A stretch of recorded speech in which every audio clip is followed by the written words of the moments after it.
get home. I don't wanna wind up spending another winter all alone. I hope it's not too much to ask. I'm sure you must be busy, so I'll try to end this story fast.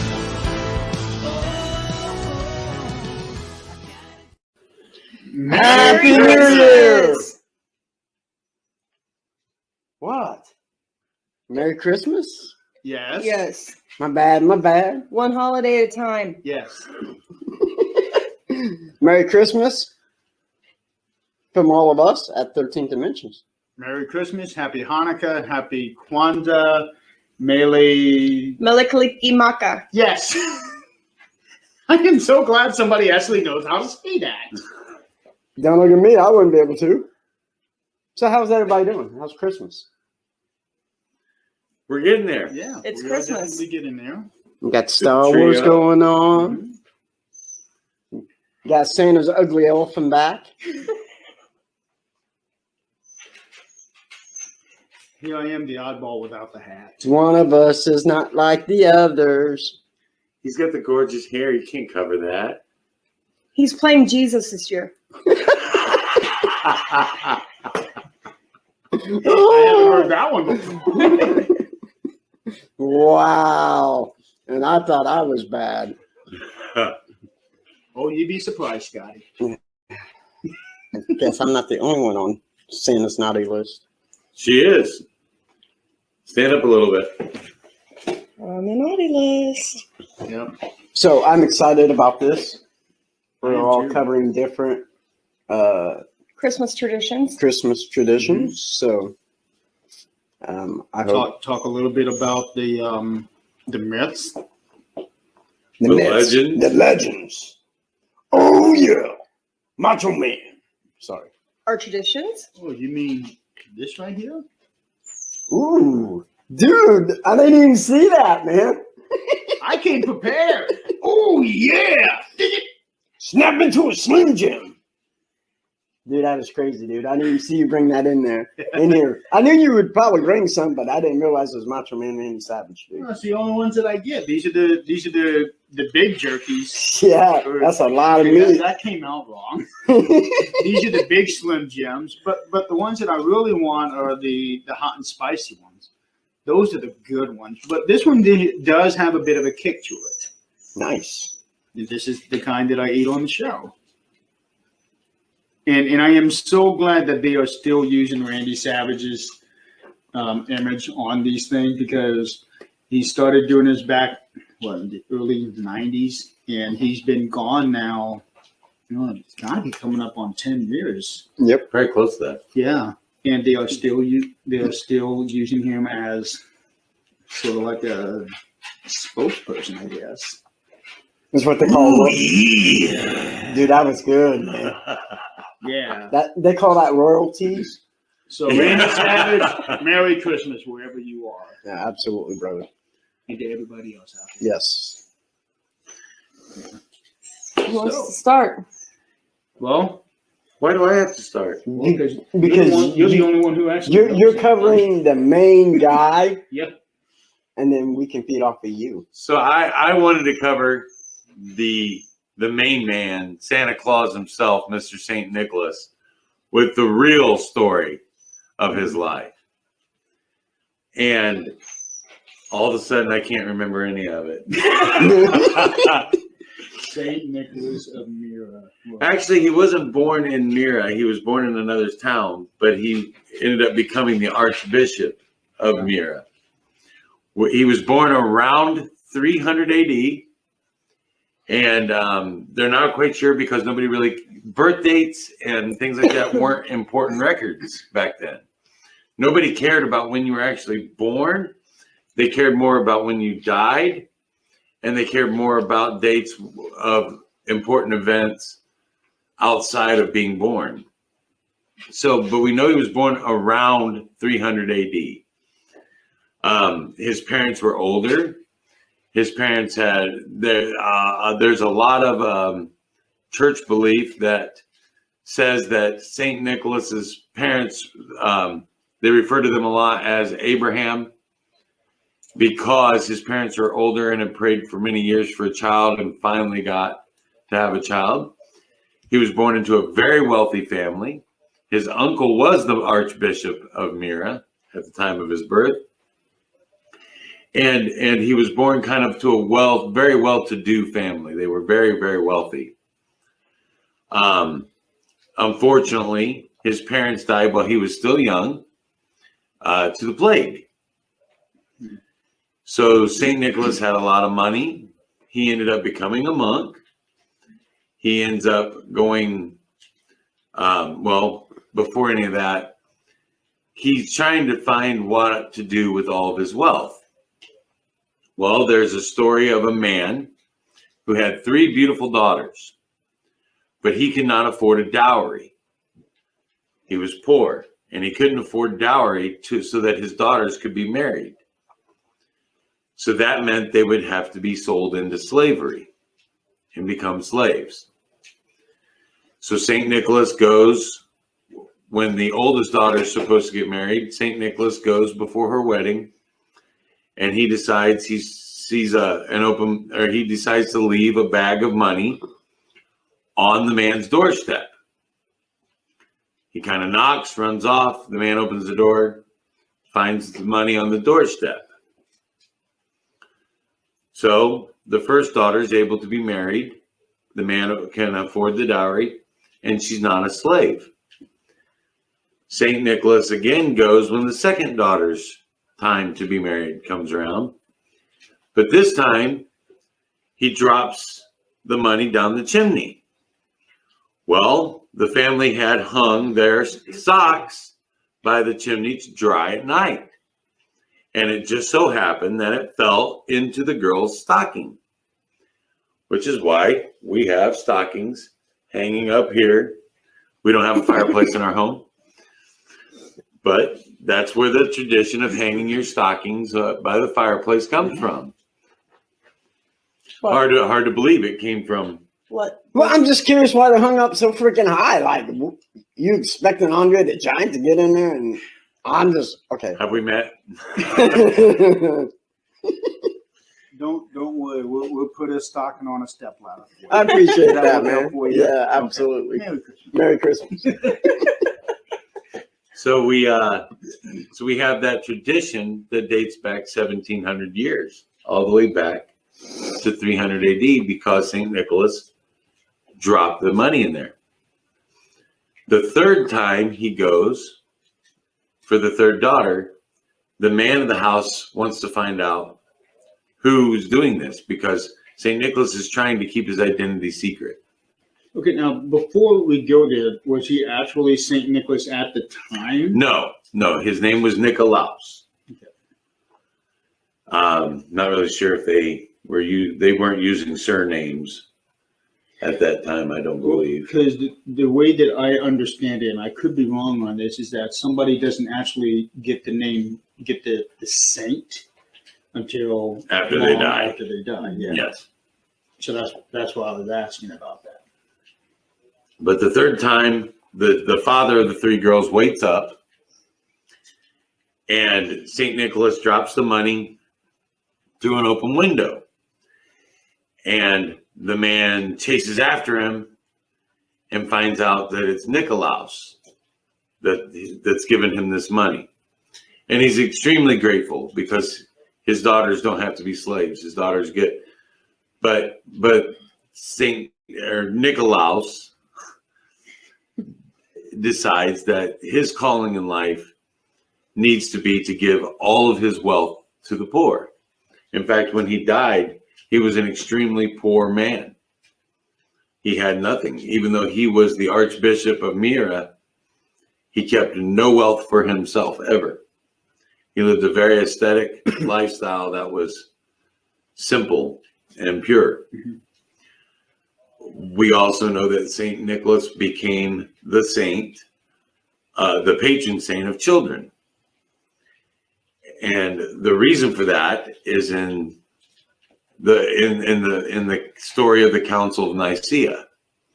So Constantine, the emperor, decides to get all of the archbishops together in one place so that they can discuss theology and what was going to be in the writings, what was going to be taught, what wasn't going to be taught. Certain people were teaching things that did not fit well with what the rest of the religion actually held true.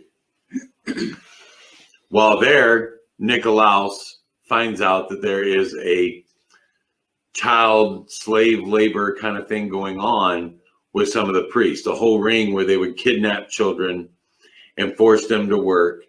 And if their parents couldn't afford to pay to get them out, then they considered them basically slaves to the church. It was a forced labor situation. And Nicolaus puts a stop to this. And because he stood up for children's rights, he becomes the patron saint, not only of children, but he's also the patron saint of sailors.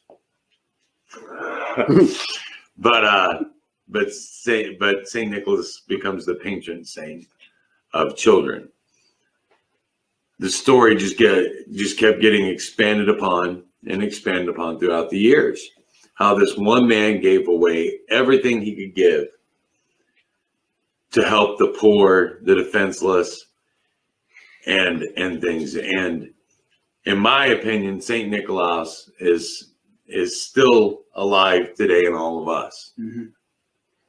So I believe in Santa Claus. I believe in Santa Claus. No, absolutely. He better bring me something good too. Scott, you have to be good for Santa to bring you something good. In fact, a lot of the legends we will discuss today, you have to be good. I know your deeds. I don't know what you're talking about. Of course you don't. I'm innocent. But you know, you talking about that's so interesting how the folklore and legend has carried on into today's tradition, especially for us. Yes. And what I finding even more interesting is how us in our country, in the United States, a lot of what we celebrate is actually more of a European tradition. Well, what you have to understand is when it comes to those stories and it comes to those traditions that carry through Christendom, most people who are biblical scholars would tell you that Christ died in the springtime. Correct. And that he was also born in the springtime, not December 25th. But there was a pagan tradition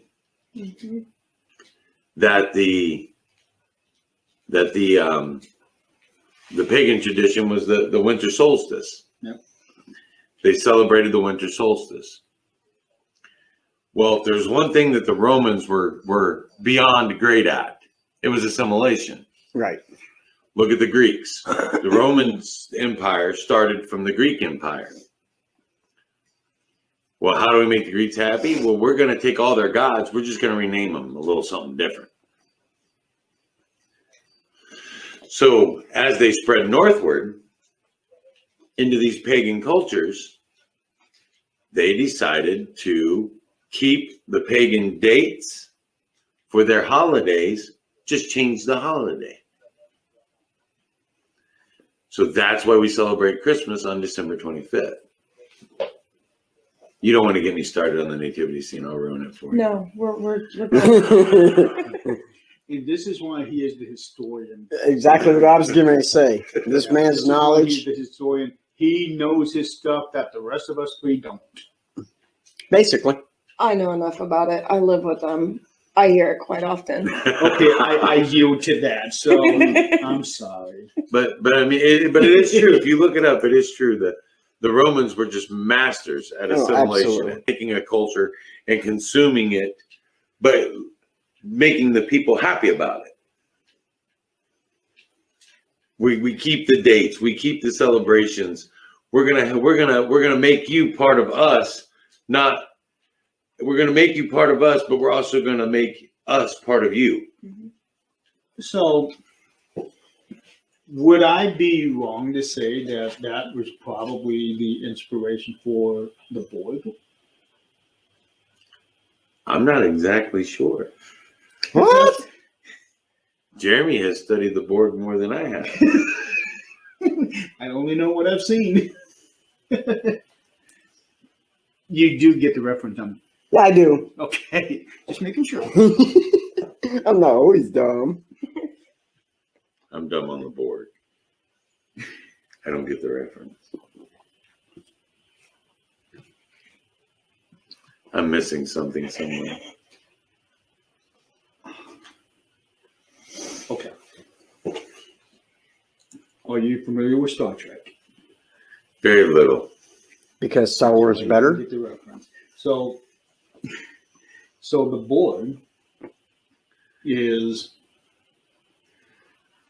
they assimilate entire cultures into their own, but everybody is exactly the same. Nobody has any identity, and the people don't get a choice. If the Borg were to come here, we don't get a choice. Resistance is futile. I got you. And So they may have stole part of that idea then from the Yes. Romans. It's a complicated story. Let's put it that way. Well, you have to remember the Roman Empire, out of all the empires, was the largest. So it spanned from Great Britain all the way to Africa, north to south, and from Asia all the way to France and Spain.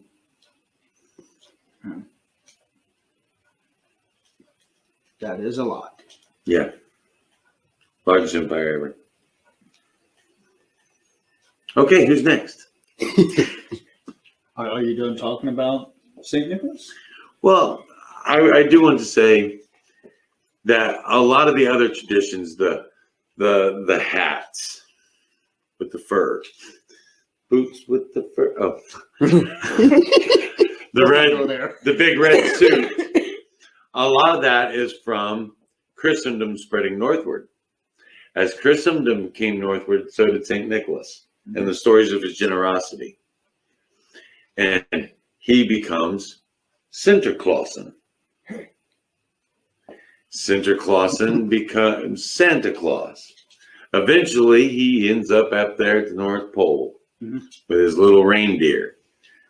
The reindeer tradition, there are no reindeer in modern day Turkey. Just going to throw that out there. I just remembered the name of the city where St. Nicholas was born. Oh, do tell. Patara. Okay. He was born in Patara. But Sinterklaasen ties in very, very closely to someone who Crystal wanted to talk about from Switzerland.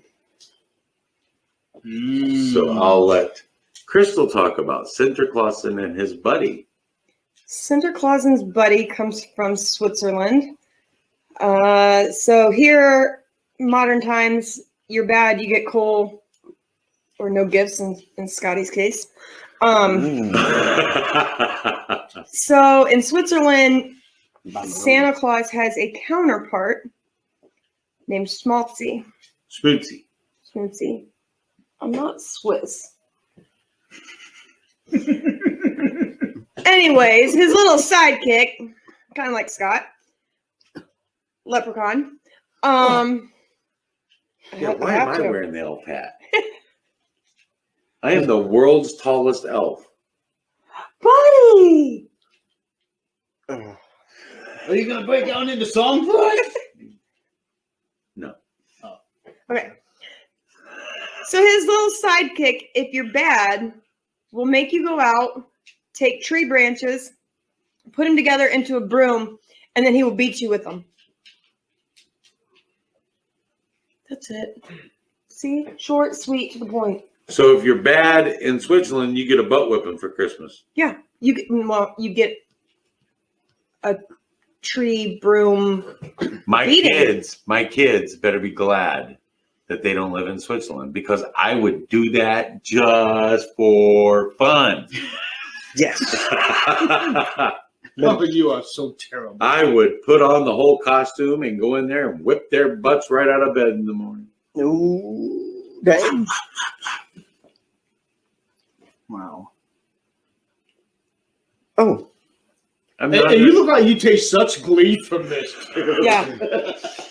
Well, I mean, I am the dad who told his own children there was no Santa Claus because they were so ungrateful one year for their Christmas presents. Oh no. All three of them?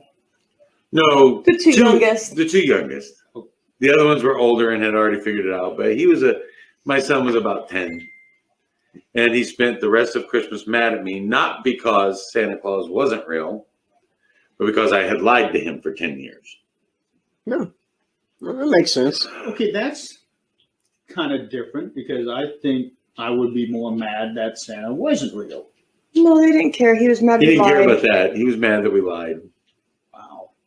He's like, I've been being good for 10 years, For nothing. trying to get Christmas presents for nothing. Thanks. In retrospect, I should have kept lying. Yeah.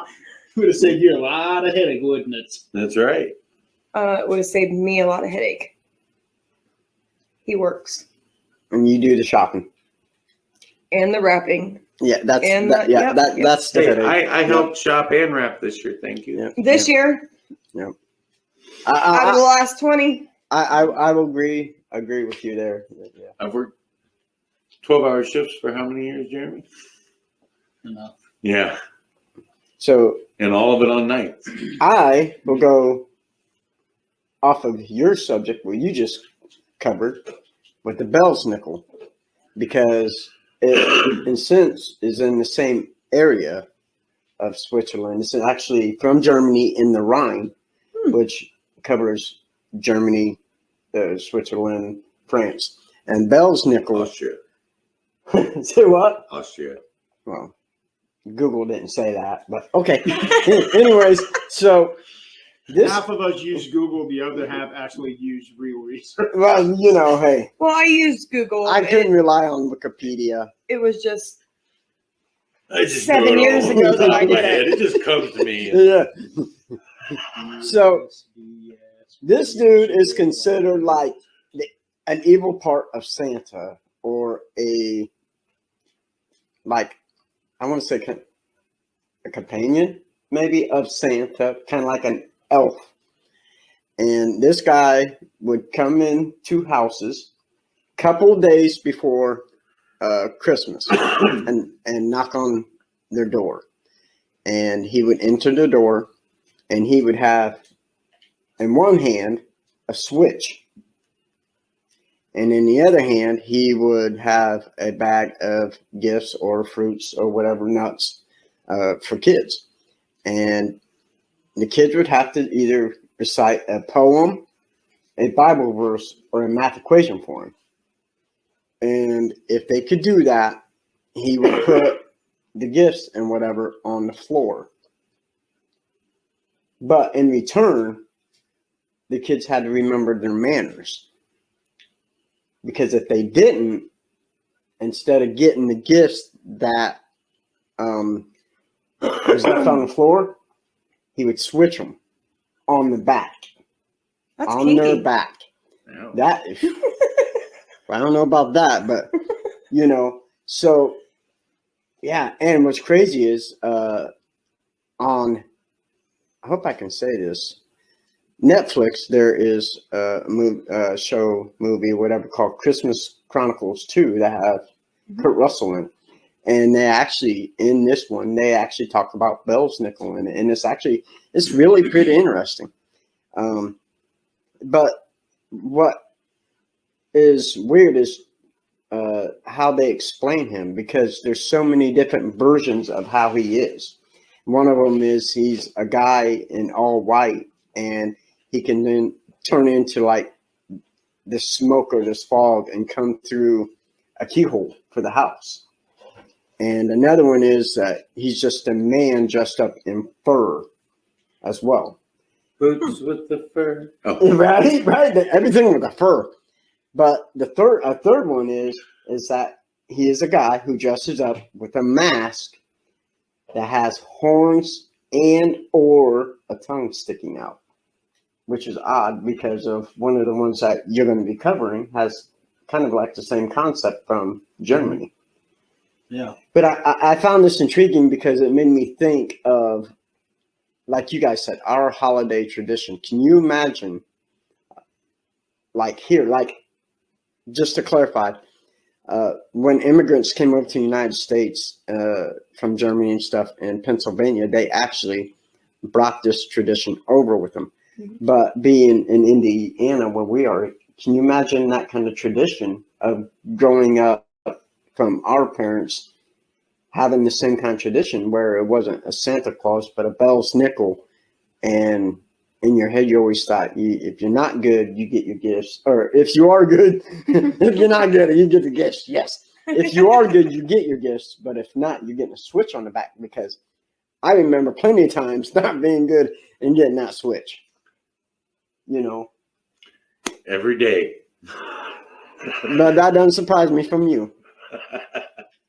What about the time your brother decided to get a Switch? Yeah, that was great. He comes back with a little green one. Yeah, no. And my mom whipped him with it. So the next time she told us to go get a Switch, he came back with this humongous log because he thought if that little bitty one hurt that bad, then the great big one wouldn't hurt so much. And my mom was laughing so hard she didn't whip us.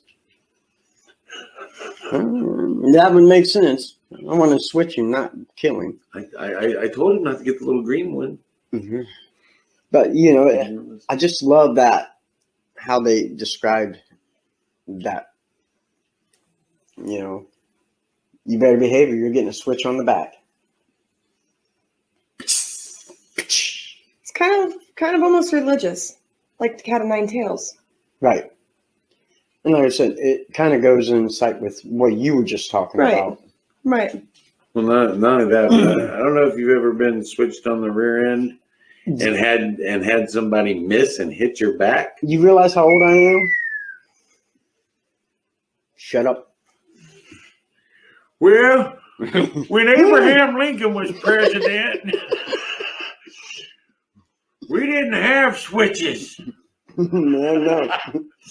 We earned those switches and liked it. Uphill, both ways. I don't think I ever liked it. Anyways, so yeah, that was my story on Bell's nickel. So I found that very intriguing. Well, That leaves your turn. Don Juan. nobody done want. No, I'm not even gonna go. Okay, so what I'm going to be covering is Krampus, and this is one of the more famous stories here at Christmas time because this Especially guy, since the 2015 movie.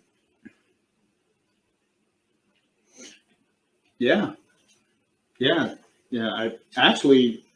I've got 3 movies.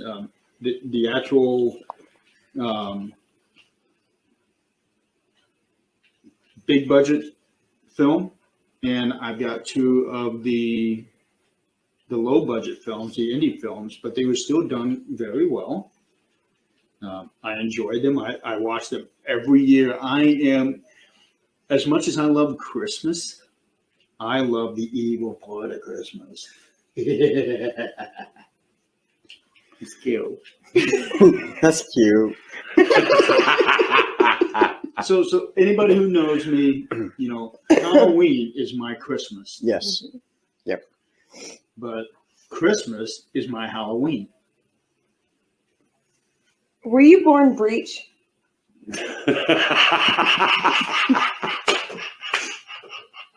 I don't know. Wow, that escalated quick.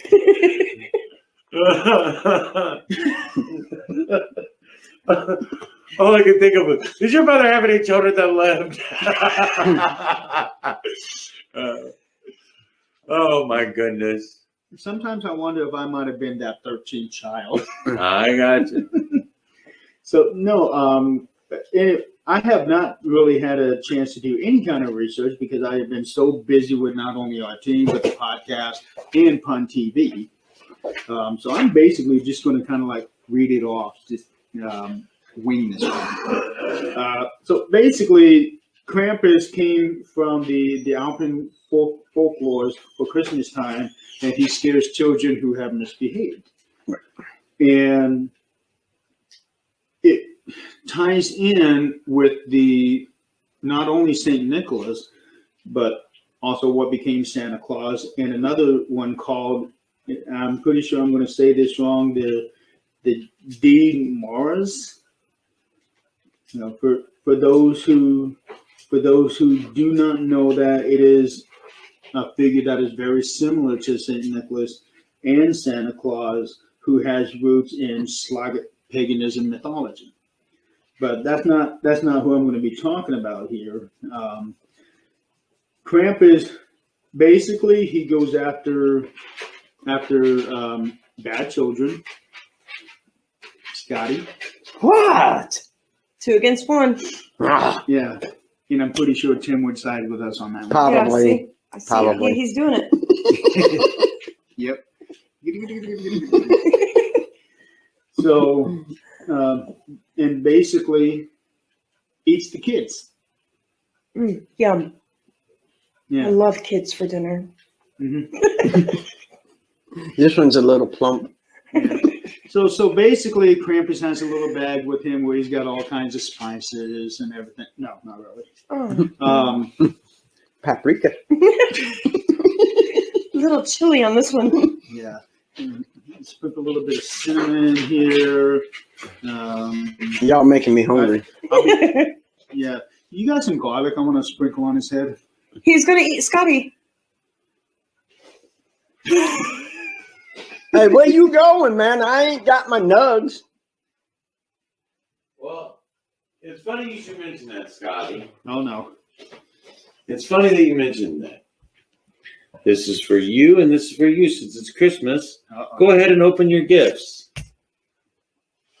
I'm going to let Scott open his first. No, you go first. And the funny, Nothing's gonna pop out at you, I promise. sorry folks, my I Jingle promise. Balls had to release some eggnog. Dude. Is that what I think it is? It is. Dude, that is Do awesome. not eat them. So, if you can't see, they gave us Winnie's Chicken nuggets. chicken nuggets ornaments Yes. for our trees, dude. That is awesome. This is going on my tree tonight. That is great. You rock, dude. I made those, yes. And I could tell because they're well done. If Tim would have done No, it, don't eat them, Jeremy. There's 13 substances in there that will kill you. So Okay, I'm dying tonight because that actually tasted good. well, it's Wow. paint and modeling. that is awesome. We have the best family in the world, This is man. awesome. Where did you get this? I made it. You made this? I made that. She hand painted each one of those nuggets, rolled them into little balls. Wow. We got the best family in Cut the the world. vinyl. Those are little shot glasses. Yeah. Dude, I That is can't wait. awesome. That's what I was doing last night while I was running back and forth on our after show after party. That is awesome. You know, Wendy's, you need to hire this woman to do your stuff. And you just need to sponsor us. Or that, sure. That would One work to out two, really yeah. That well. way we can take our world tour. Yes, Yes. please. Yeah, there you go. So we can go to all these places and Go Yeah. all of Get these beat places and with spread switches. the And Wendy's go. awareness to those that do not have a Wendy's. And go live from And all go those live. places. Dude, that would be an Yes. amazing thing. So Wendy's, take note. Yes, because you do have the best chicken nuggets in the world. I'm just saying. Yes. Thank you. Yes, That- thank you so much. That is awesome, dude. It is awesome. Wow. I know I'm creative, but I'm not anywhere near the creativity of this. it's another tick in my resume. There you go. You really do need to start up a business. I'm about as creative as a rock. Me I too. believe that. And probably all you get for Halloween is rocks, isn't it? See, she has the creativity, and I'm the history guy. Hey, that makes perfect sense. I am just a funny idiot, dude. And I am, well, let's not go there.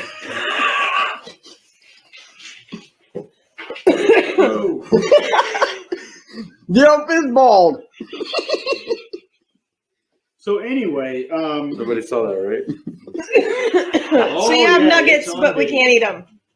So don't get mad. There Yes. are nugs. So this is the one exception. We have nuggets on the show. It's just not the edible kind. Right, so we apologize. But we do everybody. have nuggets on the show, Yes. especially this nugget.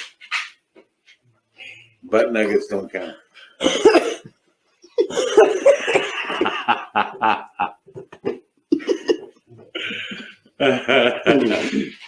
So Do you see what she has to deal with? Exactly. again, I'm sorry. Exactly. Me too. And I think other people are starting to realize that too.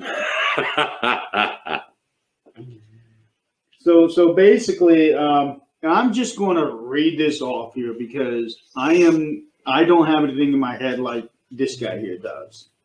This guy's got so much knowledge in his head that it's actually kind of pushed all the. The hair out. Yeah, that's what happened. It pushed all my hair out.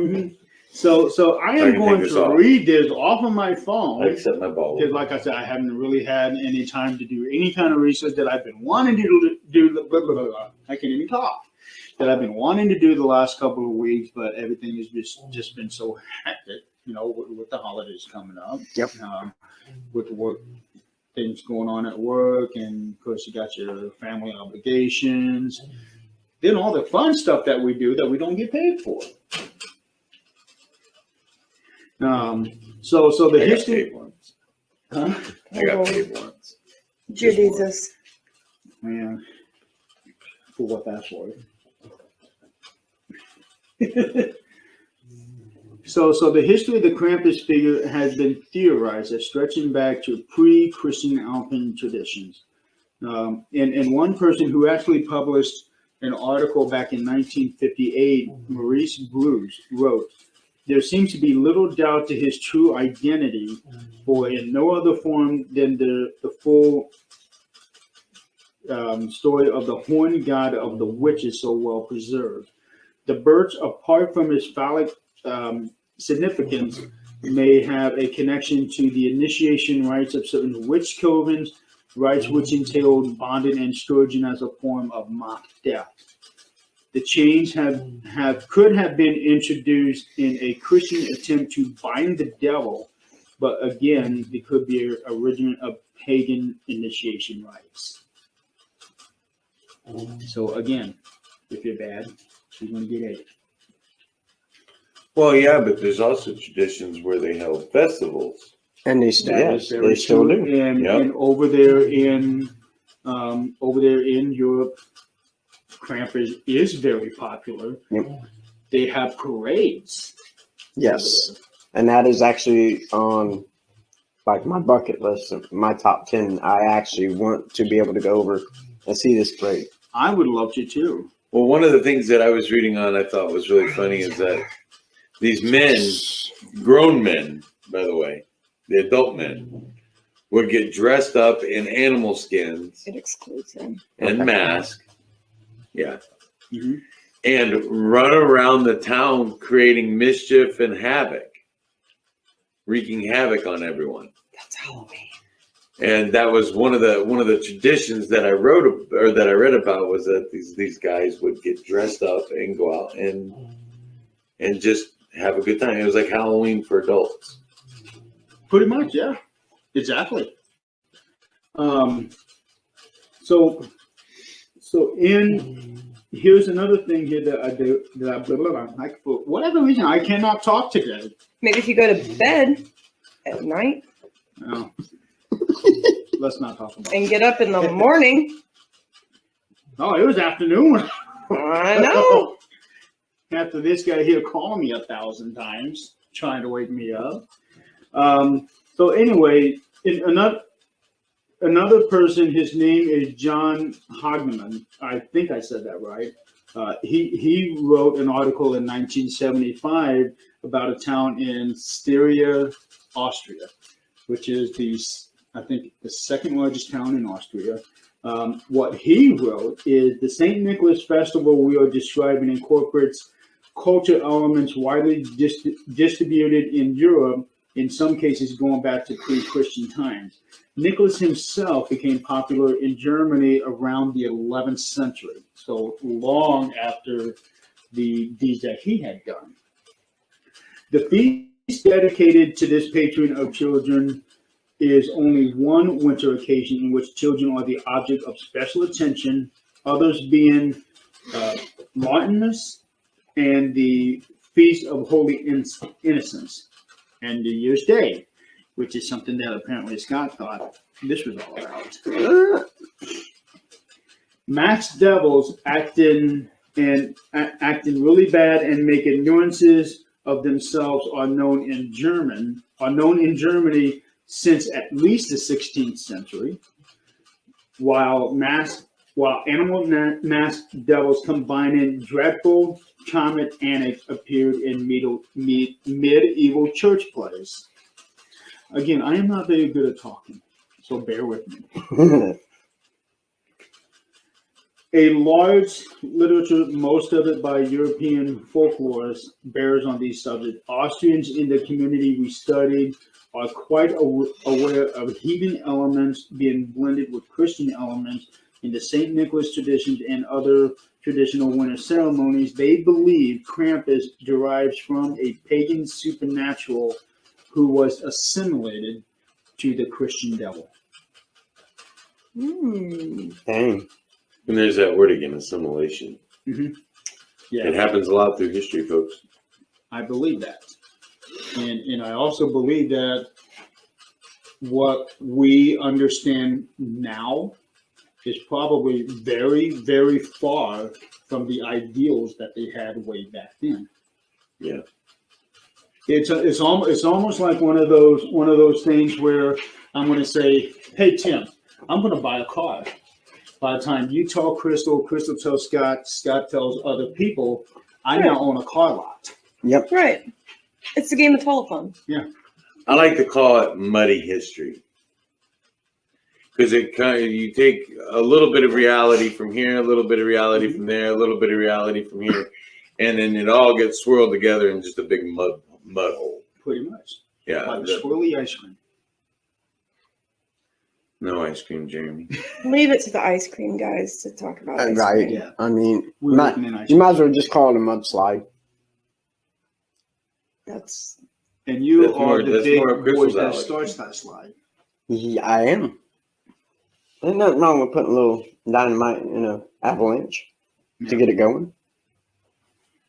Just try to be up the top with the ski so that you can ride that avalanche. Oh man, that would be so scary. More of a snowboarder. Snowboard. I've done both. Ski, snowboard. Yeah, that works. sled. Sled. Your ass is on the ground. Sled. Or my personal favorite, just go tumbling down there and build a big snowball around you as you go down there. Look, Mommy, Frosty. Yes! Frosty the Snowman.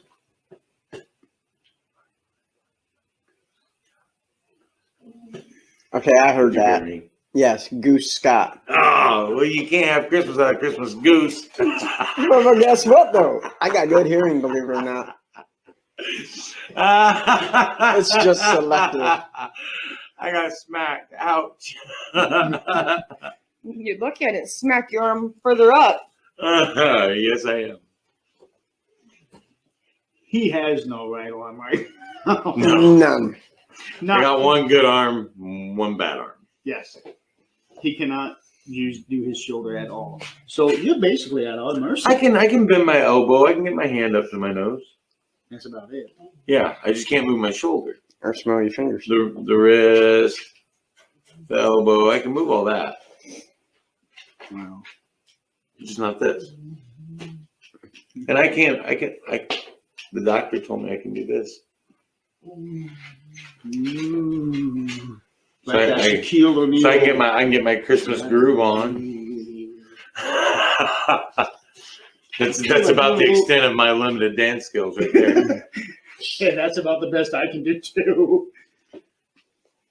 Don't look at me. I'm not saying how I dance. Oh, Scotty can dance. I've witnessed it. And the various outfits that he wears while he's dancing. I don't know You what just you're have to talking watch about. when he starts backing his butt up. Embrace. Now that concerns me because I'm sitting behind him. I'm just telling Maybe you. you're gonna get goosed. I ain't had no alcohol. You want to switch seats with me? No, I'm good. Okay. So, the stories, and that's the evilness on the other side of St. Nicholas, Yeah. is how if you're bad, well, Well, that's You're not because gonna the turn three out of too us well. have those evil tendencies, and he is probably the only good one of this group. Well, hang on What? now. I do know a little bit about the story of the Yule Cat. dude, and I, Oh, I want yeah, to hear about that one. yes. So the Yule Cat is a Jeremy's creature. been in the So- eggnog. If he thinks he's the good one. I do. The Yule Cat is a cryptid creature, and it's a very large cat, ranging anywhere from the size of a man to the size of a house, Ooh. depending on where you hear the story from. Right. They believe it came out somewhere between 1000 and 1500 AD. So the story of the Yule Cat is that he comes up to your window at night.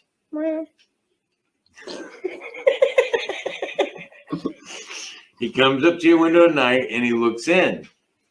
And if you have been hardworking and doing all your work and doing all your chores, then you would have received new clothes for Christmas. So he peers in through your windows at night to see if you got new clothes. And if you were rewarded with new clothes, you are safe from the Yule Cat.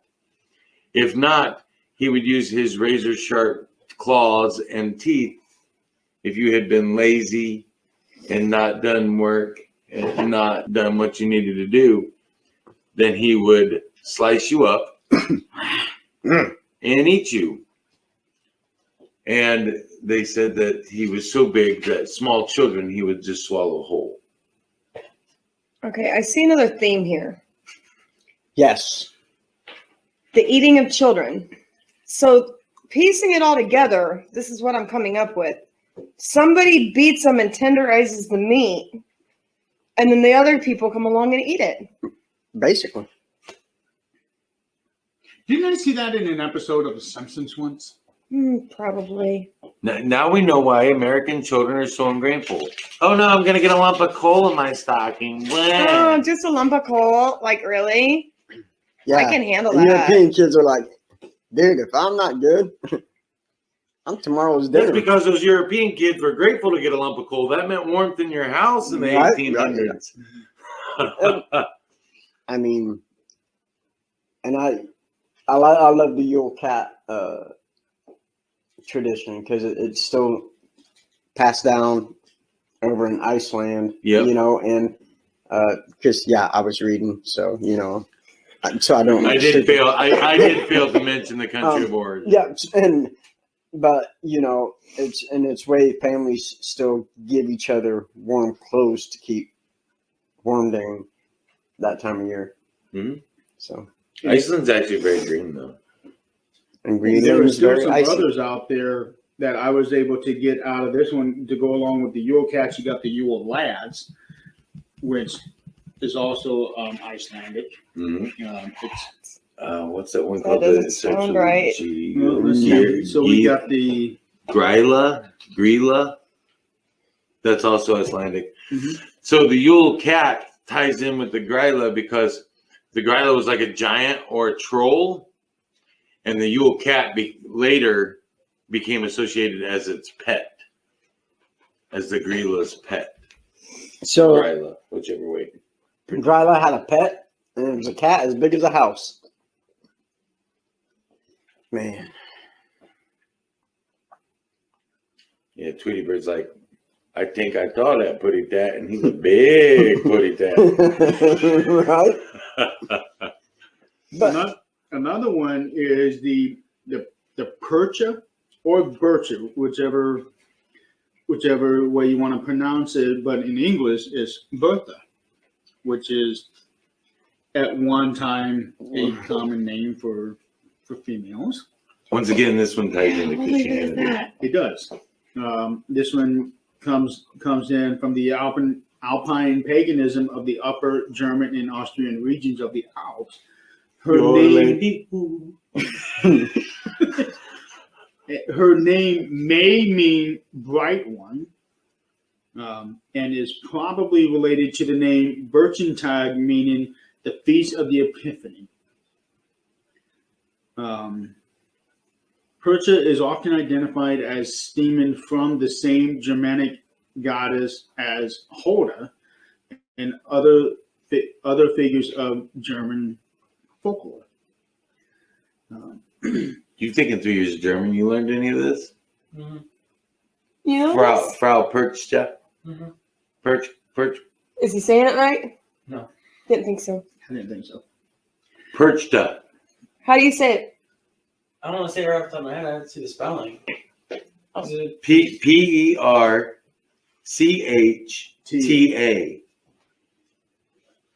Hold on, man. come on, Mason, get on in here. We have a 3-year German student. So, right here. Percha. Something like that. That's what we said, Perchta. Yeah, but you don't have the R sound. Percha. Perchta. Yeah, get the R sound, Dad. Yeah, dad, loser, R sound. There's one of those ungrateful kids. Christmas. He's getting Just some. getting beat. He's getting some coal. He's getting the coal. He's also getting the Yule cat. Oh, he's gonna get beat for Christmas, buddy. We got a switch for you. The only problem is she's got to hold him down. That's why I got these guys. Good luck with that one. Uh. So anyway, Perchta is Hoda's southern cousin or the equivalent of, as they both share the role of guardians of the bees and appear during the 12 days of Christmas when they oversee spinning. That's what it says. Well, I also know that when Christendom came, they tried to take the pagan god and make her evil. Mhm. So a lot of the belief of her being an evil witch comes from before pre-Christian, she was a goddess. Post-Christian, she's known as an evil witch with a hag-like expression, carrying a cane, normally a very sharp knife that she would disembowel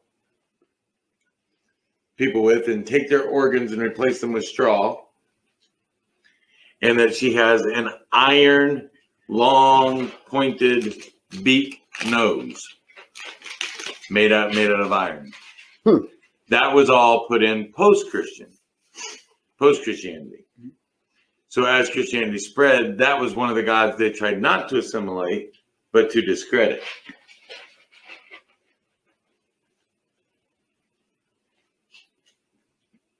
Next. Anything else stuck in that brain of yours? Yeah. Like I said, when you look at traditions, I mean, look how different everything from our tradition to Europeans. I mean, how more, in a sense, scarier, more graphic, darker, to where we're not so much. Yeah. We just got Santa Claus. Now I do think we should take the show in a slightly different direction. Scott. Uh-huh. Jeremy. Crystal. I want to talk about some traditions that we have in all of our families. Awesome. Because one of the things that is, He just spilled his pop. yeah, I'll clean it up later. One of the things I think that is important to Christmas Back row can't for talk. each and every one of us is our family traditions that are passed down generations and generations. a tradition that we started with our children when they were little is this. The Christmas pickle. That is an old German tradition where you hide a pickle in your Christmas tree every year at Christmas, and the first child to find the pickle on Christmas morning gets to be the first one to open their presents. So that's a Christmas tradition in our house. What are some Christmas traditions in your guys' homes? We never. There was really only one thing that we did when I was a kid, if you want to call it a tradition, is that, of course, we had our Christmas tree, but there's also a 1.5 to 2 foot Christmas tree for me specifically that I actually still have. And the lights still work. The original lights from 35 years ago. Holy moly. Yeah, to my surprise. That's awesome, dude. It That is. is really awesome. And what mom and dad always did is that they would put the biggest gift, not necessarily in size, but the most important gift Right. that they had for me and put it underneath that one. And that would be my last gift to open for the morning. And I still have that tree, and it is actually sitting on my little mini refrigerator in my bedroom. That is awesome, man. It is. And that the fact that the lights still work after all Yeah, this time. whoever made those ones, Yeah, they made that thing to last. So you could say that would be one tradition that we had. Another one is something that I got from both mom and dad is the joy and the love of decorating for Christmas. And as you can see. Yes. yeah, Cleaning up these lights. and it was when we were living in Florida. Dad started decorating the outside of the house, and we lived on the corner of a cul-de-sac. So we had the two sides, and he would literally, from the day after Thanksgiving until Christmas Eve, be outside decorating the entire house. Outside. Wow. That is awesome, though. And Smart mom, man. and mom would be on the inside decorating the house. Awesome. And that it actually landed us in the newspaper of the Port St. Lucie newspaper in Florida, where they did a nice story on us. They interviewed my dad, they interviewed myself. I don't know if they interviewed my mom, but my dad still has that article somewhere in his Very cool. house. And I got the love of decorating from them. And even though I live alone in my house, as you guys have already seen, Scott, you were finally able to see it last night. Yep. My house is decked. I literally decked the halls inside and outside of my house. He takes that song literally. Although I didn't see any boughs of holly. No comment. Crystal, what about another tradition from our house? I'm gonna let Scott go first. Oh, yeah, I'm sorry, Scott. Whatever, Tim. I thought you had already gone when I got up to go. No, I was Well, the one doing all the talking. Growing up, I don't remember a whole lot of traditions, but being married, with April, we have started each Christmas Eve. The kids we get new pajamas every year, so on Christmas Eve we all exchange and get new pajamas, which I absolutely love. It's become a great tradition for us to do.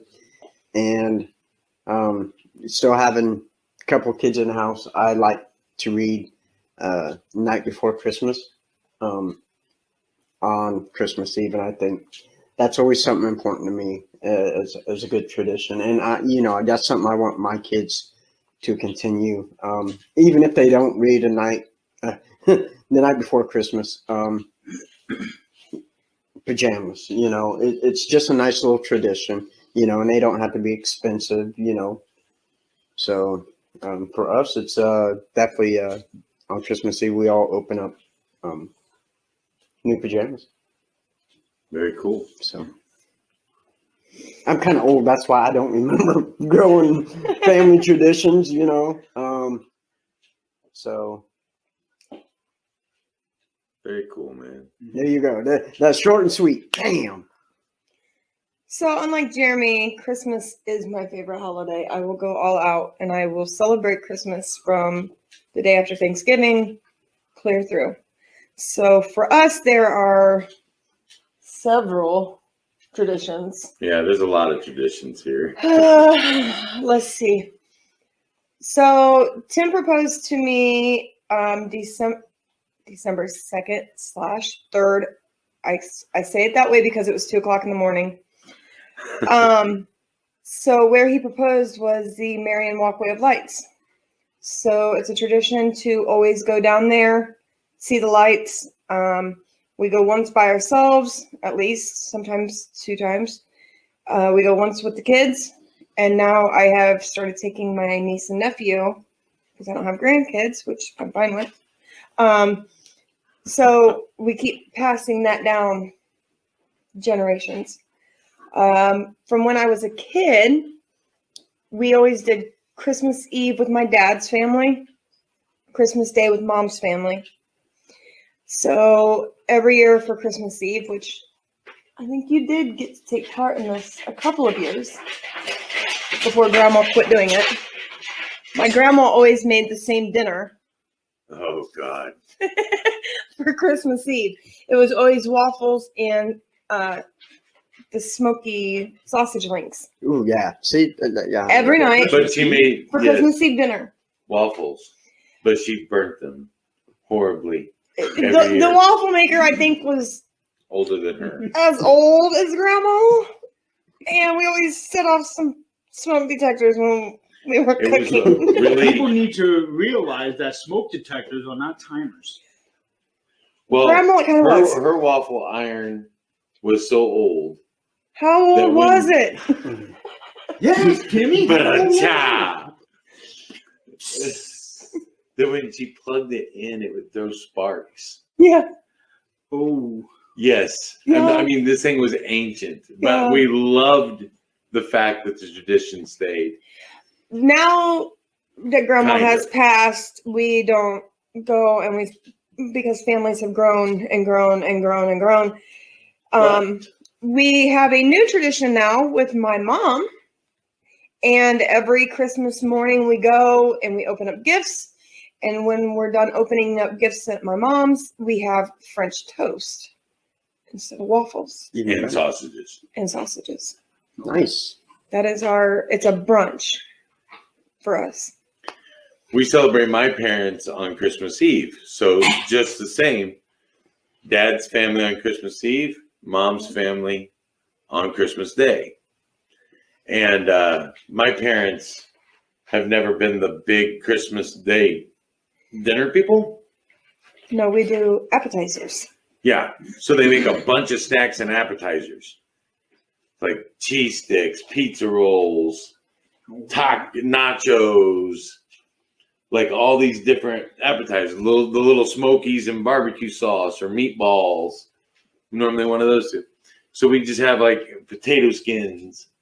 So we have all these appetizers and we just go over there and everybody just kind of eats when they want to eat. We kind of spend the day there with them.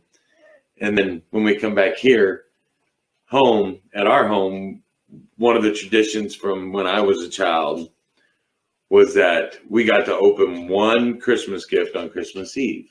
yep, we did that too. And we've always let our kids pick one of the smaller gifts to open on Christmas Eve. Right. Like Jeremy, our kids, where you got the one big gift, not necessarily in size, but that one. Expensive gift. We always have one bigger gift for the kids, and it's always marked special. Mhm. I always put that. That's the one that always says from Santa, and it's marked with the star, and they know that that's the last one. They have to wait till last to open it. I remember specifically 3 years, the big gift. 2 of those years were CDs. Let me guess, Richard Marx. Yep. So the first one was actually the greatest hit CD of his that had just come out. And then the other one, to my surprise, was it's a Rush Street album, his third album that he released back in '91. But it was something that a friend of my mom's, Judy, who basically was like an adopted aunt. Mhm. She found this CD. I had already had it, but she found this CD and was somehow able to get it autographed for me. That is awesome. That's was. cool. I still have it. That's pretty cool. And that was underneath my little tree. And the other one, which is probably my favorite gift of all time. Well, no, I take that back. The best gift I ever received will probably be told later on. But the best one that I got in terms of what Mom and Dad got me for that little tree was a DVD. Killer Clowns from Outer Space. No. I knew that was coming as well. Yep. It was one of the very first DVDs I ever got. And I still watch that on Halloween night every year to this day. And, you know, and I guess I'm going to pose a question for all of us. Mhm. When we were growing up and you got that special gift, you think it's more meaningful for us back then as it is for kids today? I think back then it was more meaningful to us because, in my opinion, the way that the world is now, a lot of people seem to not really appreciate things like we used to when we were kids. Would you guys agree with that? Yes, I would. Absolutely. Yeah. So since we're talking about favorite childhood presents, what about you, big boy? Oh my gosh. I still have my favorite childhood present. It's not hair, is it? No. Okay. When I was 12, my grandfather bought me my first shotgun for Christmas. And I still hunt with it today. It still looks just the same as the day it came out of the package. Wow. I've kept it clean and beautiful for years. So I still use it. It's my favorite gun. My 12 gauge Mossberg Model 500 shotgun. Never jams on me. Fires straight as an arrow. She's knocking on wood that it will jam up and blow my face Another off. But no, it will always be my favorite gift. It was from my grandpa. I've had it for oh my goodness, 31 years now. Wow. So You're old. well, I mentioned that I was 12, so I'm aging myself. I'm 43. You just aged yourself to the But ground. that's okay. I'm not ashamed of that. My Hard-earned 43 years. My favorite gift was actually something that I really received last year, and it wasn't a physical gift, but it was somebody's heart. Aw. Last year, somebody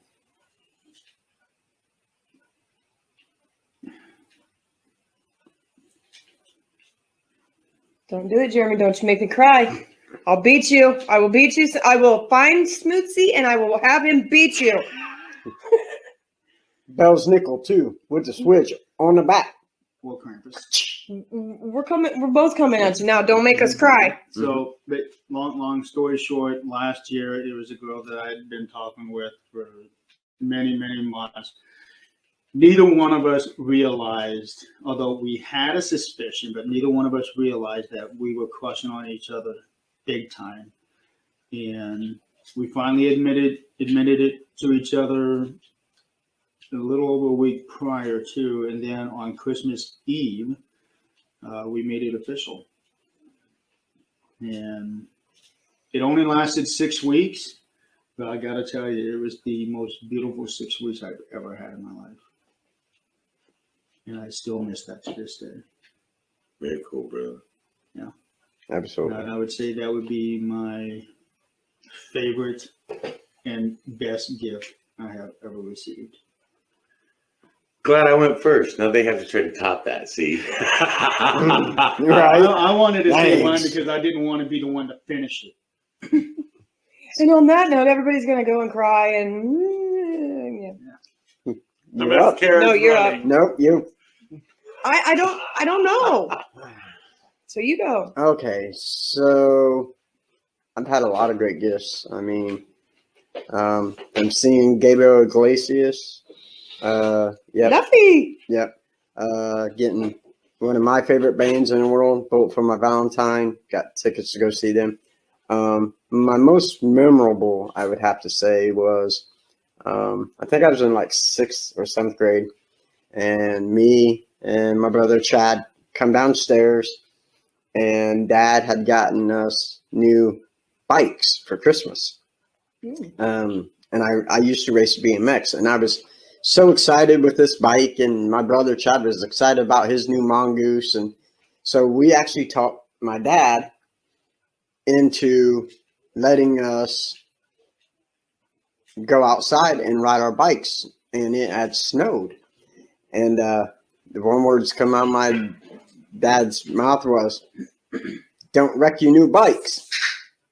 So me and my brother out, we're just cruising around doing some jumps, and sure enough, me and my brother, we lay our bikes down. Yeah, that was a good time. Thankfully Dad never found out about it, but yeah, that was probably one of the biggest surprise, was coming down and finding new bikes that me and my brother so badly wanted. It was really amazing to get those, and that's one Christmas memory I'll always have. The best part was Scott's had the little fringes coming off the handlebars. Well, and I had a little ringing bell too. Yeah, Ding, ting, ding, ting, ding, ting, yes. ting. That's right. Did it have a basket on the front? No, I wish, Oh. because then I Was could it have a wrote it two-wheel or- down. Then you could have put your stuffed ET doll on the front. No, I would be the ET in the front. My brother, Yeah. my brother could have just rode me around. Yeah. So no, Then you don't have to pedal. no, that's good because I Yeah. can't reach them.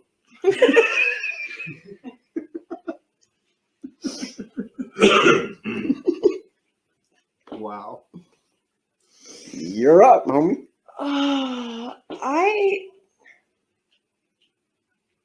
I don't really have a favorite gift per se. I get lots of different things. I'm a spoiled little princess. Not at all. No, You do realize you can see. Yes. for me, it's not. It really isn't the gifts. It's I have a very tight knit family, even to my aunts, my uncles, my great aunts, my great uncles, my Cousins. cousins upon cousins upon cousins upon cousins. That's a lot of cousins. Yeah, Family. Catholic family. And that explains a lot. Explain just. Yeah. And for me, my favorite gift would be getting to spend time with all of them. I can remember as a young child, it went from my grandparents to my great uncles. They each, every year, somebody else hosted Christmas. And you would have like me and my parents and my sister and brother would do our Christmas. Then we would do Christmas with grandma and grandpa and my mom's brothers and sisters and their kids. And then it was everybody. And it was just, I can remember playing cards and Christmas music going and everybody's houses being decorated and all the, Those euchre tournaments were legendary. yes. But that's the kind of stuff that's Christmas to me. It's not what is underneath the tree. Almost every year I get a new, I know you guys can't see it, but these guys can. my Christmas village. I get another piece or two for my Christmas village. And they're meaningful and I love them. And each one of them represents somebody or something in my life. And we have our Christmas bulbs that we get every year when we're marrying. And my kids know, you break a bulb, I'll break your... Behind. Because they are glass. I was going to say skull, but okay, that works. That's a little nicer. Krampus would look like Saint Nick when I'm done with you for breaking my bulb. But it's being with family. More than anything, I would give it all away to just be with family. You know, that's one thing that I never really got to have in my adult life, because when I was a kid, Christmas was all about family, but it was always me, mom, and dad. My brothers and sisters were all grown up and moved away. So, and my grandma, because my grandma lived with us for most of my life up till the time that she passed away when I was 19. If she didn't actually physically live with us, she was within a mile. And that's how close knit we were. My dad's mom, and her middle name was Hope, who my daughter is actually named after. Because when she passed away, I made a vow that my first daughter would be named after her, and that's how I got Angelia Hope. That's how we have Madeline Nadine. Yeah. Nadine is my grandma's middle name. It's Michaela Jean. She's named after Tim's grandfather and my grandfather. And then Mason Alexander is named after Tim's grandfather as well. So after moving out on my own, yeah, Christmas Day I would always go to mom and dad's house and spend Christmas morning with them. And now it's dad and Angelia. After that, there really is no Christmas dinner unless, like I'm thinking this year for Christmas, I'll probably make my enchiladas, which my dad loves, and I experiment with my enchiladas all the time, which you probably wouldn't want. I know you would want it. I put all kinds of spices and buffalo sauce and everything. Oh, yeah. You're gonna give me Howard's toilet demons, is what you're saying. I'll let you talk to Howard about that. And I make it to where it's guaranteed that each bite of the enchilada, or each enchilada, is different. The way that I do it, and I've been doing it now for about 10 years, and my dad loves it. Very cool. Right Yeah. on. And that was one thing I was actually looking forward to. Was looking forward to this year, stemming from last year, is actually being able to have a family. Because she's got 2 great children, and yeah, It's not easy. it's not easy. Christmas is different for everybody. It is. And with COVID this year, it's still really different. Yes. It's even more. Like I said, we always do our Christmas. We do my Christmas with my mom and my brothers and my dad and my sister and my nieces and nephew. And normally and you can ask Tim, we love Christmas. We do. It's my favorite holiday. But it's so hectic. Yes. Mm-hmm. Because it's get up here. My kids open their gifts. Okay, everybody, you see what you got? Great. Pack your crap. We're going to grandma's. Okay, pack your crap. We're going to an aunt's house or an uncle's house. And Well, on the rare occasion they came to us, which is always nice. and then with Madeline, it was always okay. In between here and there, let's drop her off to her dad because Right. we always split holidays. Right. And so it was always crazy, busy. And I'm kind of glad that we have COVID in a sense that we're not going to be as busy this year. Right. We're going to be able to sit and enjoy. But we are going to do a StreamYard call with my aunts and uncles. So that way we can all still see each other because I have not seen my family, and Tim can attest to this. About every 2 months, we try all my aunts and uncles and cousins. We try to do something to get together. It might be a cookout. It might be play cards. It might be something. And we haven't seen each other we haven't seen Aunt Linda for almost a year. Yeah, due to COVID. Yeah. So it'll be nice. It's going to be different. It's going to be really different, but it's going to still be nice to see him. You know, there is something I do want to touch up on part of what you said, but before I go into that, there is one tradition that I forgot to mention, and that was something that my mom did every Christmas morning. She would make a huge casserole for us, like an omelet type casserole. It had all kinds of eggs, had potatoes, had spices. It is so good, and she only made that Christmas morning. Now, see, that plays into a little bit of what I was going to mention next, which is what about New Year's traditions? Does anybody have any New Year's traditions? My family used to make my great-grandmother's soup every year for Christmas. My great-grandmother was Hungarian. She's the one with the ties to Romania. She was Hungarian, or her mother was Hungarian. She was born in Poland, immigrated to the U.S. in 1913. I want to say right just prior to World War I.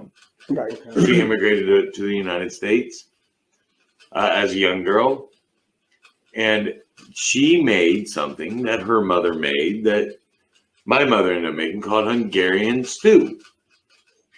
And when you make Hungarian soup. When you make Hungarian soup, you start off with a roast, and then you put everything in whole. So whole stalks of celery, whole potatoes, whole carrots. You can peel them or whatever, but you just put it in the pot whole. And then you would make a tomato paste base and boil it for hours and hours. And there's tons and tons and tons there. And we always put in homemade noodles as well. And you boiled it in a great big cooker.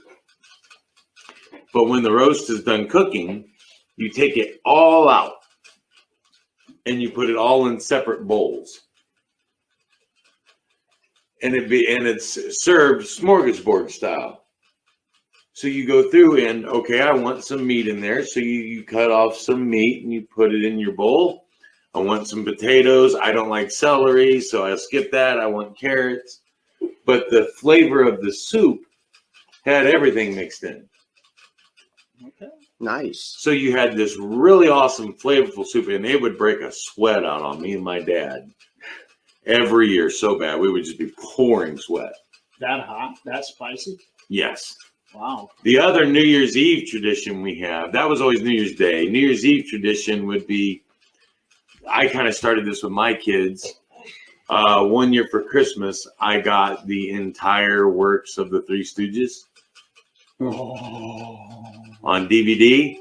So we started having Three Stooge marathon on Christmas Eve. Wow. So after the ball drops, we would stay up as late as we could watching the Three Stooges. That's pretty cool, man. It is. Yeah. Everybody loves the Stooges. I'm a huge fan. There's actually one guy, I seen him on TV.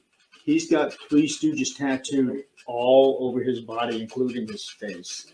Yeah, I know. Yeah. I love them, but not enough to tattoo them all over my body. That's what this guy did. He had every Stooge tattooed. His entire body was covered. Wow. But I do love. This is my other Christmas tradition. Oh, yeah. Baking.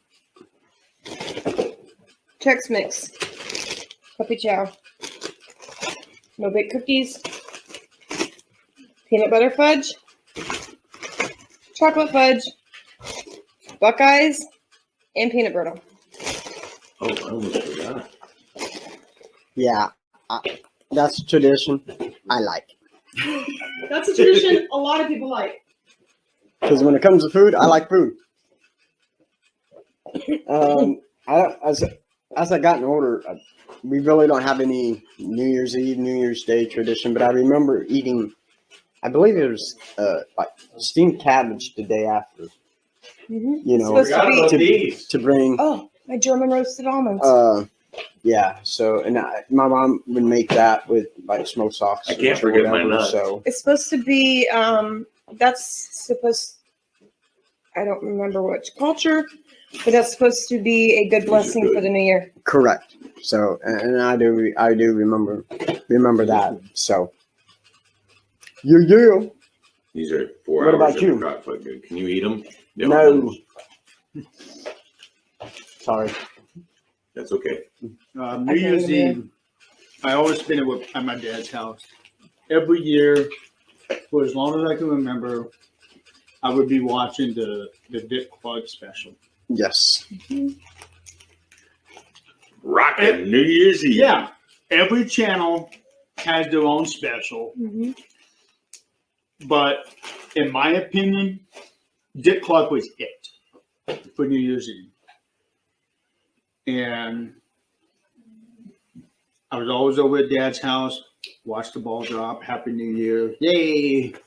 When Mom was alive, she would make us eat one piece of meat and one piece of cabbage, whether it was like lettuce or sauerkraut or something. She always changed it up every year. Right. I hated that. I did. She's like, if you don't eat it, you're not going to have a good year. Yep. Okay. So I ate it.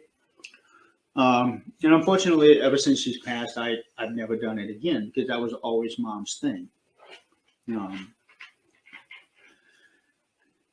And this year, for the first time that I can remember, I'm actually going to miss the New Year's Eve tradition because I'm having to work on New Year's Eve and New Year's Day, where I have to get up at 4 o'clock in the morning. Oof. Yeah.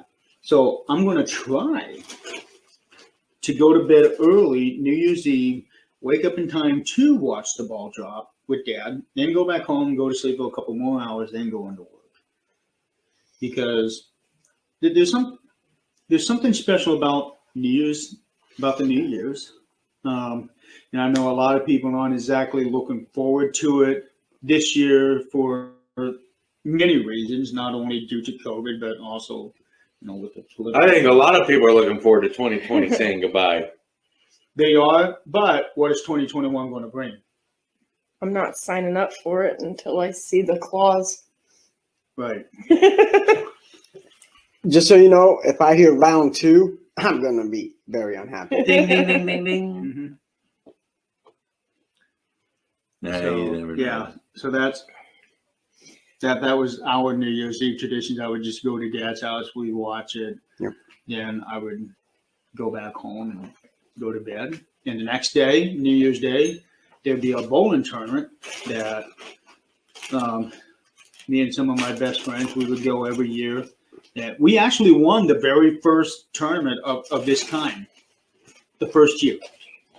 And we bowled in it every year since then. And I've always been kind of iffy about doing it this year because of the pandemic. Right. With the new restrictions, it's almost a given that they're not even going to have the tournament. But it's still upsetting that I'm not going to be able to even have the option to choose whether if I want to do it or not, because we have to work. As our kids have gotten older in the last few years, we host. We host 14 teenagers plus our 3 kids that live in the house. So 17 teenagers In this house, in this house. Oh, we have kids everywhere. Yes. And they're all, for the most part, they all kind of do their own thing. standing room only almost. Right? But we also have games No, I that, bring in stuff like this, the folding chairs. yeah, and we play cards and we play games. We have a couple games that have become a traditional game. The break the box. Mm-hmm. You wear oven mitts so you can't tear the paper, and you have to try to get the paper off. And it's a box inside a box inside a box, and then there's a prize. Oh boy. And I like that. and the way you I've do seen it, though, like if we were playing this So Scott's opening the box. Jeremy's rolling a dice. When Jeremy rolls a 6, Scott has to stop. Then it goes to you. Then Tim's rolling the dice. When he But gets a 6, it goes on. before you can Okay. even start on the box, you have to put the mitts on. Yeah, And I'm already rolling. and we make them wear a A Santa Claus hat. So they have to put their mitts on, throw the Santa Claus hat on, hurry up, try to get the box while you're rolling, That's pretty and cool. then it's next. That sounds fun. Well, it was. Uh-oh.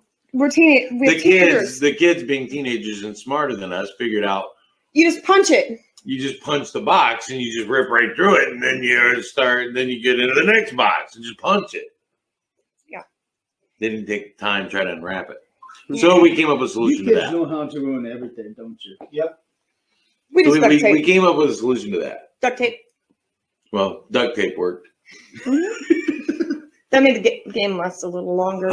The other solution is we do the same thing, except we take a big candy bar Okay. and then you start wrapping saran wrap around it. That's our other game. That's Yeah. our second game. And then you throw in The saran little wrap ball. toys and little candies as you're wrapping this big, huge saran ball up. Oh, boy. And you have to try to unwrap the saran ball, and then whatever falls out on your turn. And all the time you're unwrapping, the next person's rolling die. And whatever falls out, that's yours. And And as soon as they hit a 6, you got to pass it. I like pretty it. cool. Yeah. Yeah, it was a lot of fun. It Who is. came up with that idea? You did? Of I course. found it. I found it on the internet, and You I just sound kind of jealous. earned it No, my own. this does not surprise me. I dropped my nut. No comment. Yeah. But that's our thing. We always and because they are teenagers, they are not adults. We go and get them the sparkling grape juice. Tim and I have champagne. They get sparkling grape juice. Everybody gets their wine glass. I did make them a fake champagne once using lemonade and Sprite. Yep. And at midnight, we all come in You here realize lemon is. and do the ball drop. Right. There's so much stuff that goes on. You've got people in here playing cards. You have people in here talking. We turn up the music, whatever channel is playing music, we turn it up and everybody sings and we dance and We just have a good This is time. where you get one of those Alexas and every person gets a turn as to what song they want to play. It sounds like an awful You lot don't know of some of the noise. teenagers that come here. It Jeremy. I is don't a want lot to of hear noise, what kind of stuff but- you want to play. this is True, why we do it. true. I know those kids are safe. Right. Yeah. And when they come, they also know they don't leave. And I know that they're not drinking, but there's other people out on the roads that are drinking. Mhm. Yep. They have to stay here. I will call their parents. I will tell their parents, look, when they come through my door, they don't leave. That's just the way it is. That's why there have been many times when I've been asked to go to like a New Year's Eve party. I'm like, I mean, yeah, sure, the party itself would be fun, but I'm not going to take that chance to get from Right. there to come home. Right. Because there are a lot of idiots out there that drink and drive. Yep. Do you want to hear an embarrassing story about yours truly on New Year's Eve? Well, I've heard a few already, so I'd like to hear this one. I lived in Orlando, and I was a DJ at a radio station. And this guy calls me and offers me to come to this party, and it's in this really rich neighborhood. I mean, Britney Spears, Justin Timberlake, Nick Anderson from the Orlando Magic. All their homes are right there in that neighborhood. And somebody who was kind of lonely on New Year's Eve anyway decided he'd go to this party. And to make a long story short, I ended up passed out in my underwear 3 blocks away from my home in somebody's backyard. Yeah. And people, And people like calling the cops.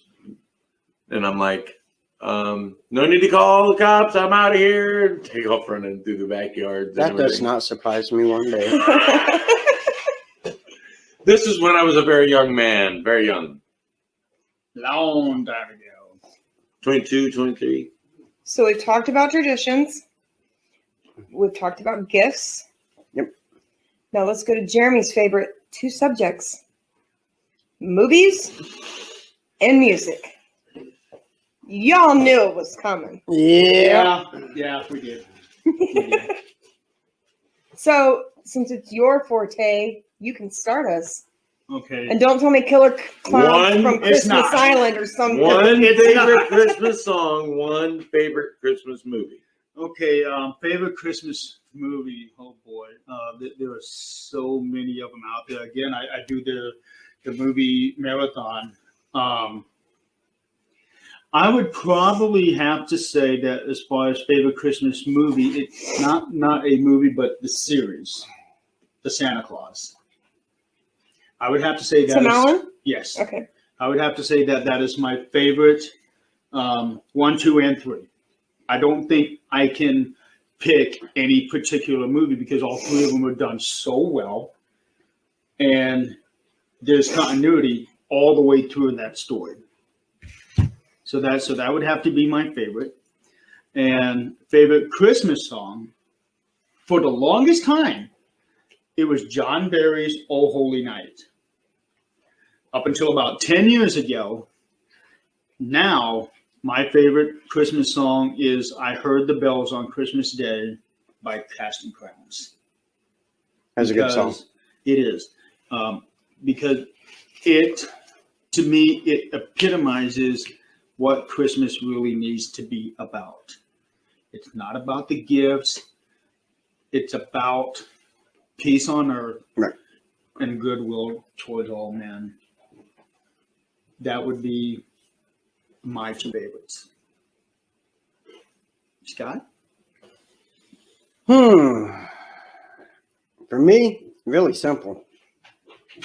Actually, maybe 2. The Grinch, of course. Gotta love the Grinch. I could The tell movie you, or the song? Both. I could tell you some things about the Grinch, but we're not going to go And- there. The one at Universal Studios in Orlando, Florida is perfect. a Your name. A Christmas Carol is definitely I like those 2 are my favorite. You know, I know we said one, but Which version? Because there are so many good ones out there. Disney. I like Disney's Christmas Carol. Yeah. Mickey's Christmas Carol. Yes. Yep. I think that was my first introduction to the story. But I think on that one it would have to be the Jim Carrey version because I think that is the absolute closest to the book as it possibly can. Right. Yeah. But Mickey's Christmas Carol, that's classic. It is. It's a very It's good classic. classic. It really is. You go. I want to go last. You go. I want to go last. All right. My favorite movie is Elf.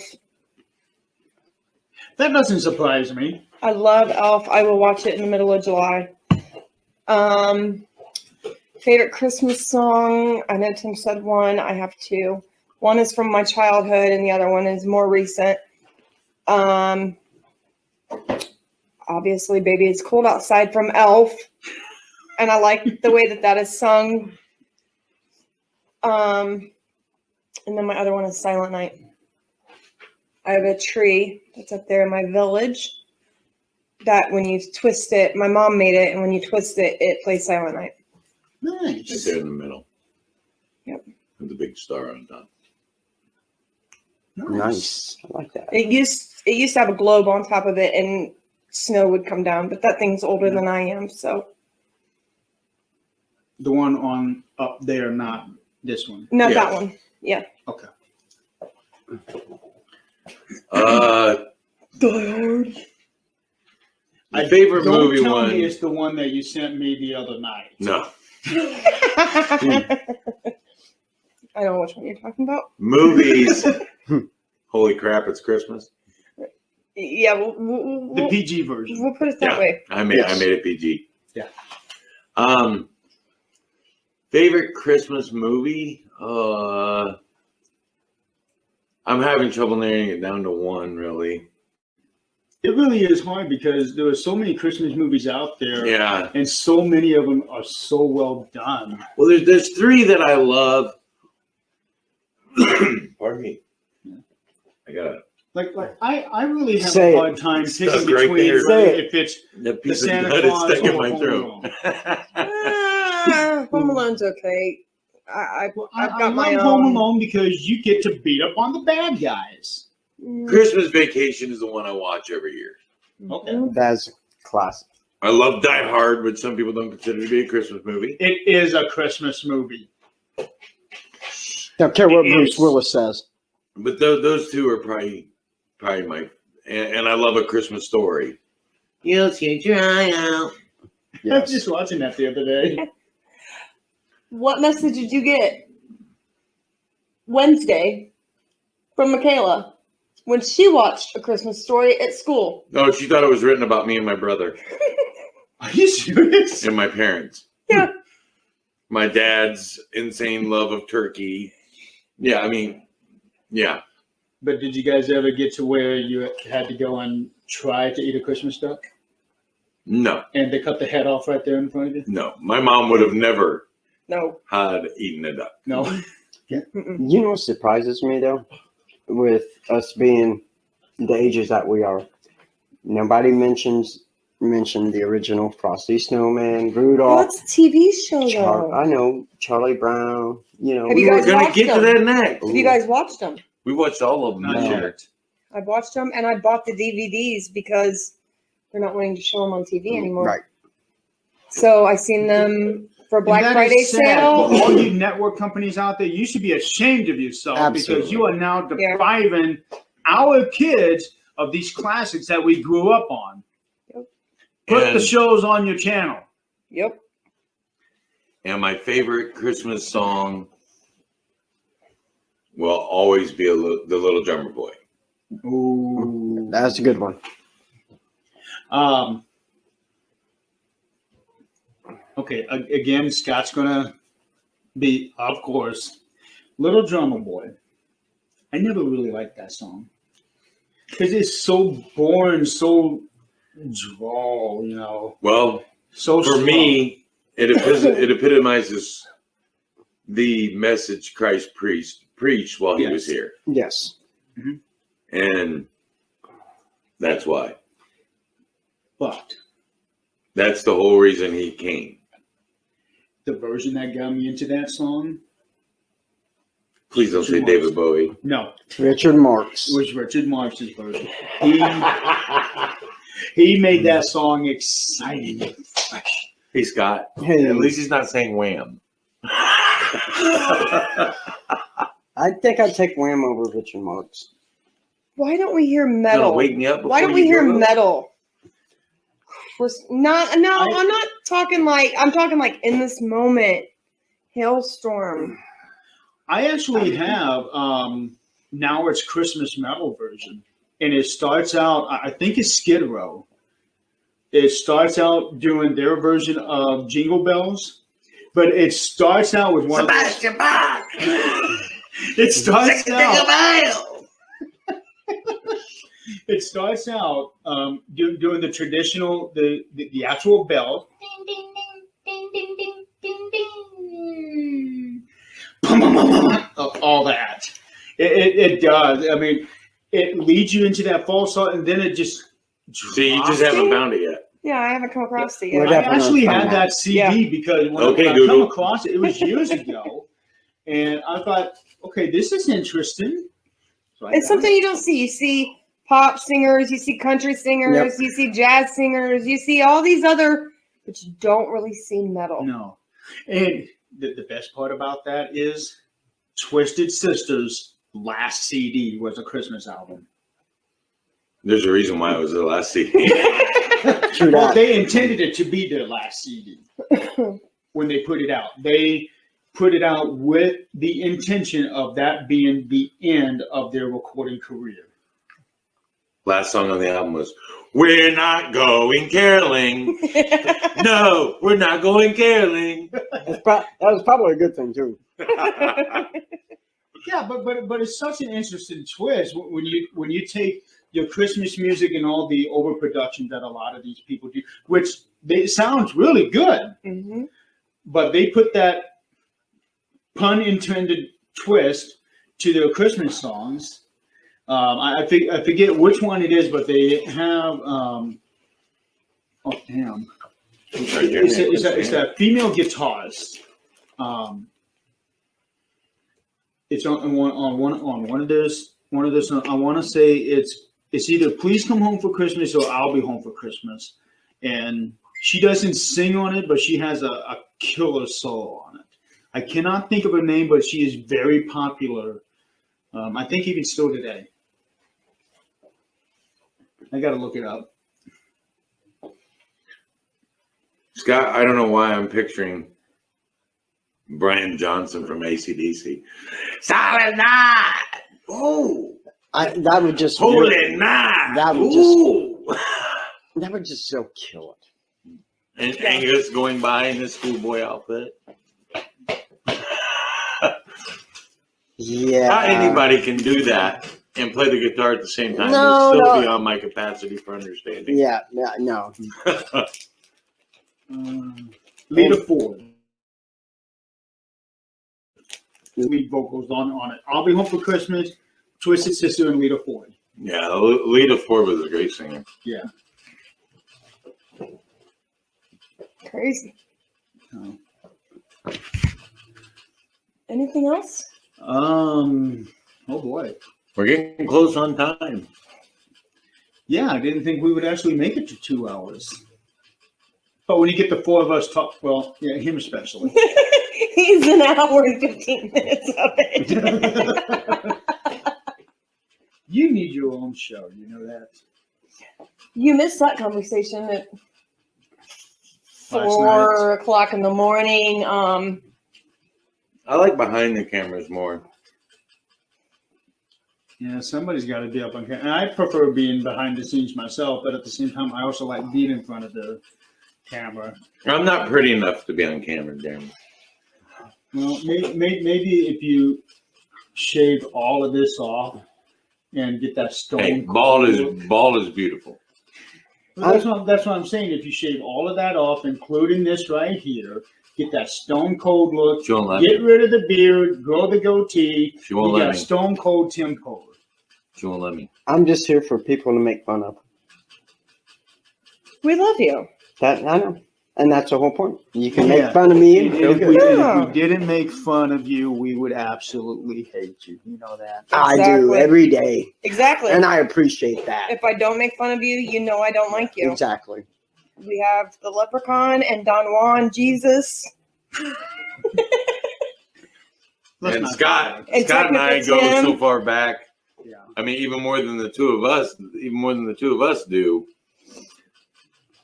So I mean, this is our 20th Christmas together. Scott and I have been friends for at least 25 years. Yep. And we've been friends for 12 years. 12 and years. I think you and I 10 years. Yep. So it's like family when we get together. So, It is. It is. so this is just another family Christmas. And I'm the little younger brother. We're That's just good a looking. weird family. You're just the little brother, not the younger brother. You're the little brother. Okay, I know. I'm the oldest. God, you ain't got to rub it in. We actually have video somewhere of him bouncing on my knee. Like a little kid. Dude, we should have done Didn't that. I take that video? No, I did when You we were did? at Crown Point Yeah, she did, but we were at Crown Point. Wow. before the Spirit Box. Loved him. It so It's a good loved time. you. Good time. Spirit Box loves Good time. And the bad thing is, you got stood up by a ghost. Right? Twice. Yeah. So it's not just the humans that razz on you, it's the Jeez. spirits too. I know, right? So just imagine if the three ghosts of Christmas came to visit you. Oh, it would have been horrible. A Christmas Carrie, the Scott Wilson story. Ooh, we should make a book on that.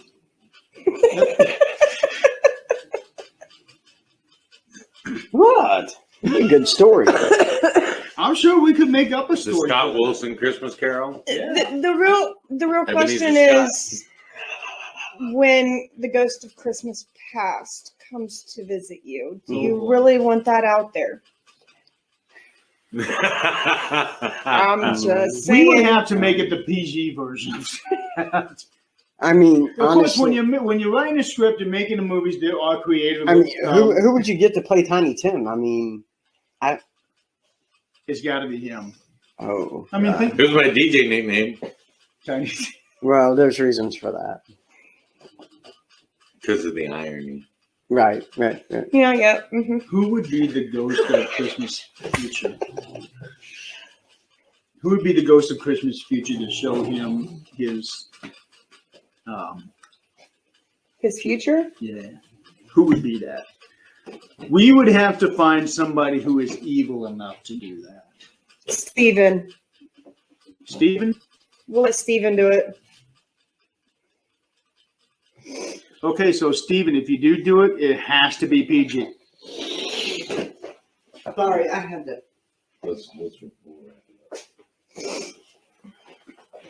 Sorry, I had to fix my hair. Okay. Sorry, my little Goldilocks.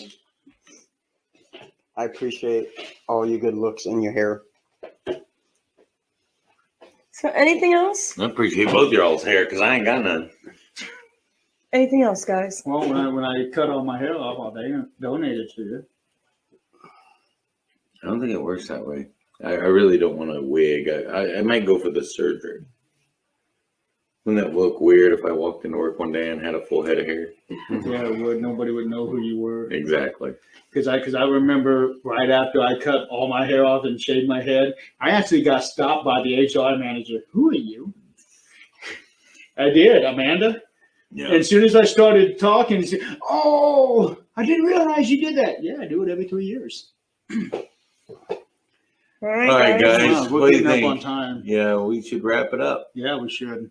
I Like a say present. no matter what your Christmas looks like this year, guys, be merry. Be Yes. safe. Be safe out there. Merry Christmas. And from our family to yours, we want to wish you guys a very Merry Christmas Yes. and a Happy New Year. And please be safe. Mhm. And just And we will not be on for New Year's. That is a pun show with all of our hosts. yes. So the 13th Dimension will be on, but not as our normal show. Yeah. We will be talking with depending on who all decides to come in, because we can only have so many. Right. But we will be talking with the other show hosts, and we will be talking about not only for the shows, but for our investigation teams, and discuss goals that we have for ourselves, teams, and the shows for the coming year. So make sure you guys tune in for that. That's right. Thank you guys. We love you. Thank you. We love Appreciate you. Merry Christmas. Merry Christmas, and remember, if it's paranormal or beyond, We got it We got covered. it covered. that's right. Love you guys. Bye.